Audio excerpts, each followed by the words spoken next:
바이든 미국 대통령이 반도체 기업들을 백악관 화상회의에 불러 모아 사실상 투자를 종용하고 인텔이 화답이라도 하듯 호기롭게 차량용 반도체 제조 공급을 대폭 늘리겠다고 한 날 인텔의 찬물을 끼얹는 리포트가 발표됐습니다. 최근 2년간 미국 인텔의 반도체 매출액 세계 1위 자리를 내준 삼성전자가 올해 다시 왕좌 타이틀을 빼앗아올 수 있다는 분석이 나온 건데요. D램과 낸드 플래시 등 메모리 제품의 수요 증가에 따른 가격 상승세가 올해 내내 이어질 것으로 전망되는 가운데 사업 포트폴리오상 삼성전자의 메모리 비중이 압도적으로 높기 때문입니다.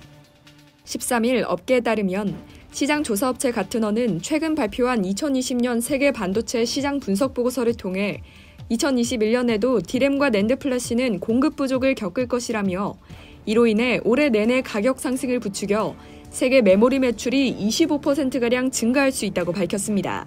이와 관련해 앤드류 노우드 가트너 부사장은 이 같은 메모리 매출 증가는 메모리 사업에 초점을 맞춘 삼성전자가 2021년에 인텔로부터 반도체 시장 매출액 1위 자리를 탈환할 수 있는 좋은 기회를 제공할 것이라고 말했습니다. 가트너에 따르면 지난해 전 세계 반도체 매출액은 4,662억 3,700만 달러로 전년 대비 10.4% 증가했습니다. 이 중에서 약 26.7%가 메모리 시장에서 발생한 것으로 단일 품목 기준으로 두 번째로 높은 규모에 해당됩니다. 가트너가 올해 삼성전자의 세계 반도체 선두 복귀에 대한 전망을 내놓은 건 글로벌 1위 메모리 업체로서의 실적 개선에 대한 기대감이 반영된 걸로 분석됩니다. 실제 삼성전자의 지난해 반도체 매출은 72조 8,600억 원인데 이 중에서 약 76%인 55조 5,400억 원이 메모리 사업에서 발생한 겁니다. 반면 인텔은 낸드 플래시, SSD 등 일부 메모리 사업을 담당하고 있었지만 이마저도 지난해 10월 SK 하이닉스의 10조 원을 받고 매각하기로 결정한 상태입니다. 만약 삼성전자가 올해 인텔을 제치고 세계 반도체 매출 1위에 올라서면 2018년 이후 3년 만에 복귀인 셈인데요.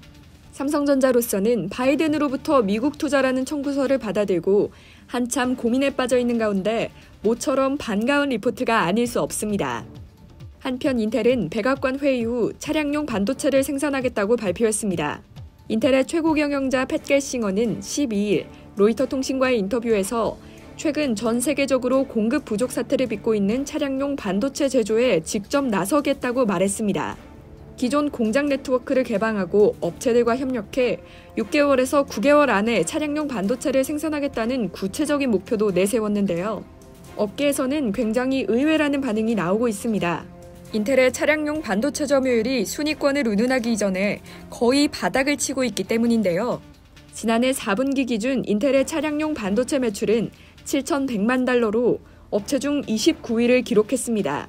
이는 전체 차량용 반도체 시장 규모의 1%에도 미치지 못하는 수준입니다. 이상 여의도 튜브였습니다.